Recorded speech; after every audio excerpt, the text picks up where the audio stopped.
चित्रा आगे जानने के लिए पूछती है, क्या हुआ था? अनुराग चित्रा को सब कुछ बताते हुए कहता है, सब कुछ ठीक चल रहा था, पर फिर एक दिन अचानक तू युग को लेकर यहाँ पर टपक पड़ी। जब तूने ग्रेवयार्ड कोठी में कदम रखे थे, उसी वक्त तेरी आंखों और तेरे जूड़े को देखकर मुझे पता चल गया था कि तू एक डायन है। मैं तो बड़ा खुश था ये बात जानकर कि चलो मेरे वंशज अनुराग ने एक डायन से शादी करी है। आखिर डायनों से तो हमारा पुराना रिश्ता रहा है। मेरी जान भी तो एक डायन ने ही बचाई थी। चित्रा बड़े गौर से अनुराग की सारी बातें सुनती रहती है, उससे कुछ नहीं कहती है।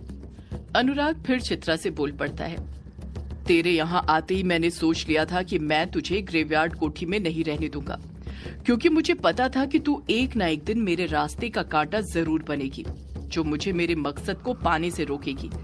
इसलिए मैंने तुझे डराना शुरू कर दिया। तेरे बनाए पुखलीन का खराब होना, आईने में तुझे अपना डायन रूप दिखना, ये सब यूं ही नहीं हो रहा था। वो सब मैंने किया था ताकि तू डर कर भाग जाए, पर तू कहाँ डरने वाली थी। तू एक डायन वंशज की जो ठहरी। उल्टा तुझे तो मुझ पर शक होने लग गया कि मैं अनुराग नहीं बल्कि कोई और ही हूँ। तू यहाँ ग्रेवयार्ड कोठी से जाने की जगह यहीं पर बस कर रह गई। तू जिद लेकर बैठ गई थी कि तू अपने साथ अनुराग को लेकर जाएगी, उसके बिना नहीं जाने वाली। पर मैं यहाँ से कैसे जा सकता था अपने मकसद में कामयाब हुए बगैर। अनुराग एक लंबी आह भरने के बाद फिर बोल पड़ता है, मैं सोच ही रहा था कि तुझे यहाँ से कैसे भगाऊं। उसी वक्त मुझे पता चला कि तुझे यहाँ से भगाने की कोई जरूरत नहीं है। तू तो खुद मेरी डूबती नाव को पार लगा सकती थी। हर बार की तरह एक उम्मीद के साथ जब मैं पंचिम गांव गया, हीरे के चारों तरफ बने डायन वंशी रक्षा कवच को तोड़ने के लिए, तो उस वक्त मुझे अपनी शक्तियों से पता चला कि डायन वंशी रक्षा कवच को तोड़ा जा सकता है एक डायन के जरिए। उस डायन को कुछ करने की जरूरत नहीं है, बस उस डायन का स्पर्श ही काफी है, और फिर उसके बाद वो डायन वंशी रक्षा कवच टूट जाएगा। ये बात पता चलते ही मैंने चक्रव्यूह बनाना शुरू कर दिया कि किस तरह से मैं तुझे उस हीरे के पास पहुंचाऊं। अब हीरा सीधे तो मैं तेरे हाथ में लाकर नहीं दे सकता था ना, आखिर मुझे भी तो झटका लगता था उस हीरे को छूने पर। उस यक्षिणी ने उसके चारों तरफ डायन वंशी रक्षा कवच जो बना दिया था। अनुराग एक शातिर मुस्कान के साथ चित्रा से कहता है, मैं सोच ही रहा था कि मैं किस तरह तुझे उस हीरे तक पहुंचाऊं, पर फिर उसका रास्ता भी तूने मुझे खुद बता दिया। चित्रा अपनी दोनों भवें उठाते हुए हैरानी के साथ अनुराग से कहती है, क्या कहा? मैंने बता दिया? पर कब? मैंने तो तुझे कुछ नहीं बताया। अनुराग हामी भरते हुए कहता है, हाँ चित्रा, वो रास्ता तूने खुद मुझे बताया है। अक्सर इंसानों को लगता है कि उनकी बातें कोई नहीं सुनता है, पर वो भूल जाता है कि दीवारों के भी कान होते हैं। तुझे याद है वो दिन जब मैं युग को स्कूल लेने के लिए गया था और तूने प्रशांत को बुलाया था सिलेंडर लेने के बहाने से? चित्रा अपने गुस्से पर काबू करते हुए कहती है, वो दिन मैं कैसे भूल सकती हूँ भक्षानर, उसी दिन तो तूने मुझ पर झूठे आरोप लगाए थे। अनुराग मुस्कुराते हुए कहता है, वो सब तो मैंने बस तेरे दामन पर कलंक लगाने के लिए बोल दिया था। वो क्या है ना, जब औरत के दामन पर कलंक लग जाता है तो वो किसी से नजरें नहीं मिला पाती है, हमेशा शर्मिंदगी के साथ जीती रहती है। जीती क्या, अंदर ही अंदर मरते रहती है, भूल जाती है कि जीना क्या होता है। और मैं भी यही चाहता था कि तू अपनी नजरों में इतनी गिर जाए कि कभी मुझसे नजरें ना मिला पाए। चित्रा अनुराग को उसी के लहजे में जवाब देते हुए कहती है, अपनी नजरों में तो मैं तब गिरती ना जब मैंने वैसा काम किया होता। जो औरत सती सावित्री होती है वो कभी अपनी नजरों में नहीं गिरती है, बल्कि जो लोग उसके दामन पर झूठे कलंक लगाते हैं वो लोग कभी खुद से अपनी नजरें नहीं मिला पाते हैं, हमेशा शर्मिंदगी के साथ जीते रहते हैं। जीते क्या, अंदर ही अंदर मरते रहते हैं। चित्रा का ये ताना सुनकर अनुराग को गुस्सा तो आता है, पर वो जैसे तैसे करके अपने गुस्से पर कंट्रोल कर लेता है। एक लंबी आह भरने के साथ अनुराग फिर चित्रा से बोल पड़ता है, उस दिन मैंने तेरे और प्रशांत के बीच की सारी बातें सुन ली थी। मुझे पता चल गया था कि तूने उसे बता दिया है कि अनुराग भक्षानर का वंशज है, पर उसके बाद भी मैं तेरे साथ वही नाटक खेलते रहा। चित्रा झट से अनुराग से पूछती है, कौन सा नाटक? अनुराग मुस्कुराते हुए जवाब देता है, वही सब कुछ जानकर भी अनजान बनने का नाटक जो तू मेरे साथ शुरू से खेलते आ रही है। उस दिन तेरे और प्रशांत की बातें सुनकर मुझे पता चल गया था कि तू यक्षिणी से मिलना चाहती है। तू प्रशांत से भी यही कह रही थी। फिर क्या था, बस मुझे वो चीज मिल गई थी जिसकी मुझे जरूरत थी। मुझे पता चल गया था कि चक्रव्यूह रचने की शुरुआत कहाँ से करनी थी। मुझे पता था कि तू यक्षिणी से मिलने के लिए घाट पर अमावस्या पूर्णिमा की रात जरूर जाएगी, पर यक्षिणी घाट पर कैसे आती? उसे तो मैंने खुद कैद करके रखा था। उसके बदले तो मैं शिकार किया करता था। चित्रा अनुराग को बीच में टोकते हुए कहती है, तू यक्षिणी के बदले शिकार करता था, पर क्यों?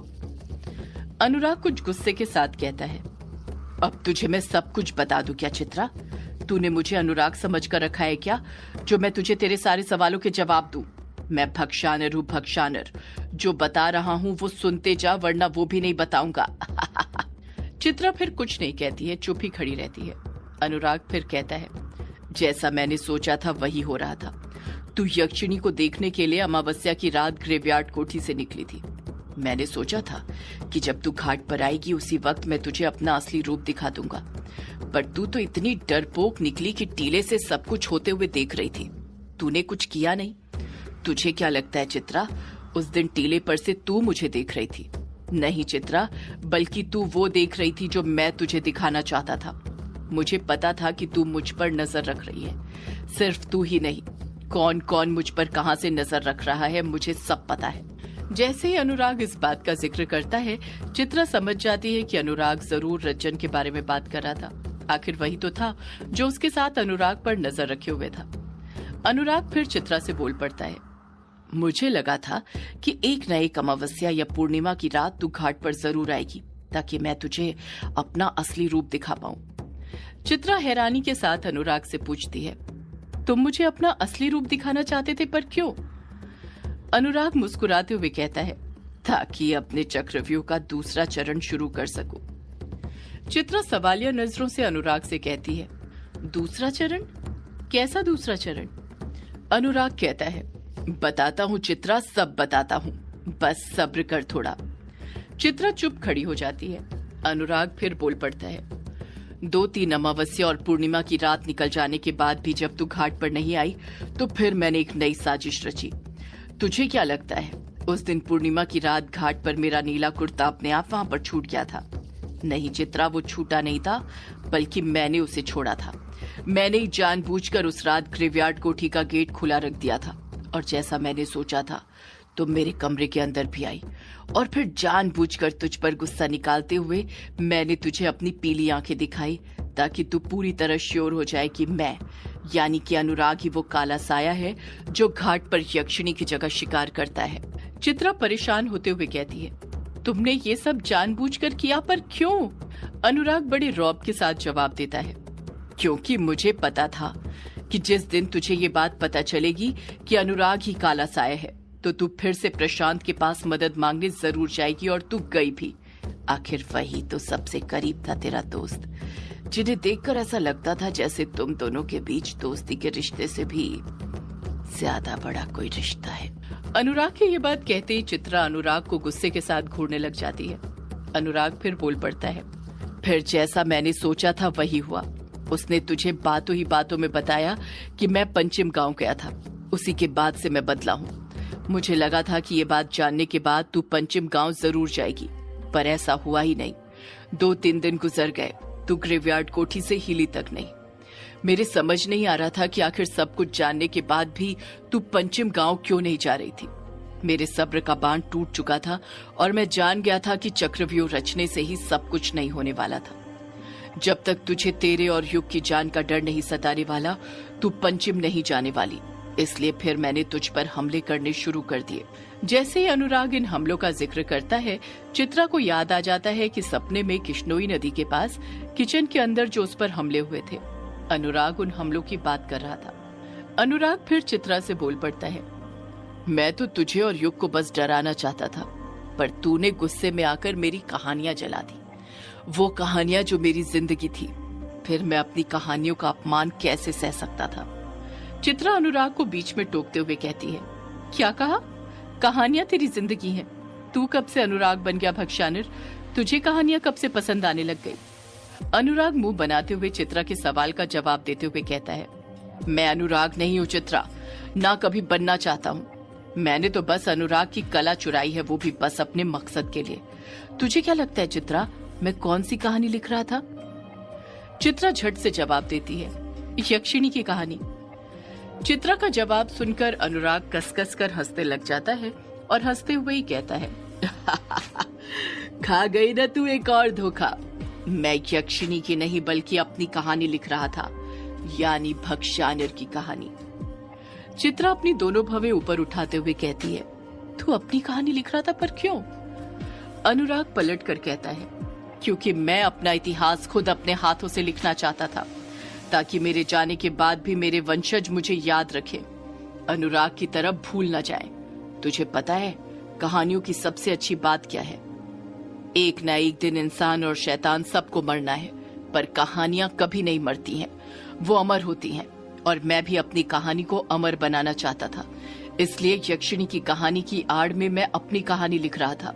ठीक उस तरह जिस तरह शिकार करता मैं हूं पर नाम यक्षिणी का आता है, ठीक उसी तरह कहानी का नाम यक्षिणी था, पर उसमें कहानी मेरी थी, क्योंकि अगर मैं न होता तो यक्षिणी की कहानी कभी शुरू नहीं होती।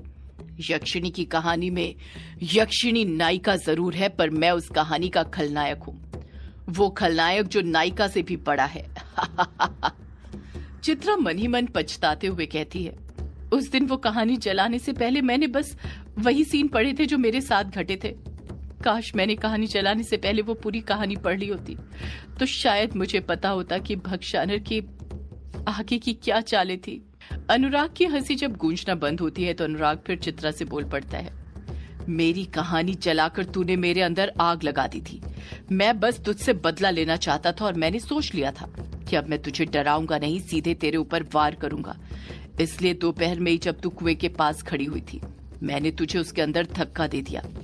मैं तो चाहता था कि तू कुएं के अंदर ही डूबकर मर जाए, पर फिर मेरा काम कौन करता, कौन वो रक्षा कवच तोड़ता।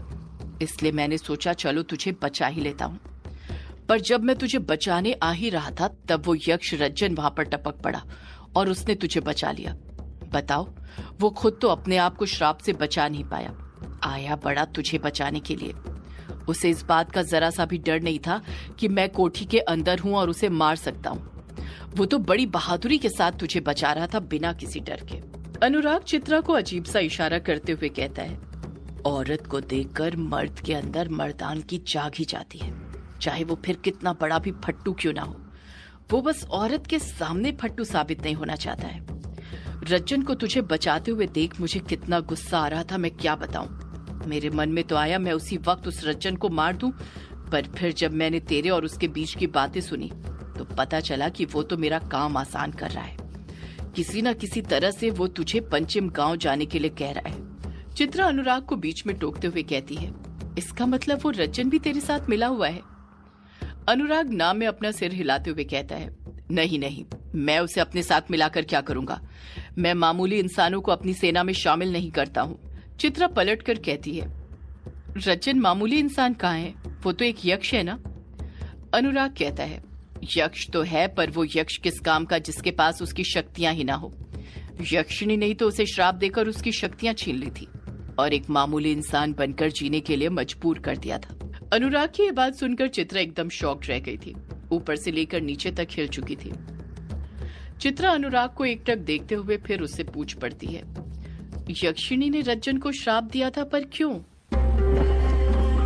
सदियों से है पुरानी ये है यक्षिणी की कहानी। यक्षिणी एक आग है, यक्षिणी तेरा ख्वाब है,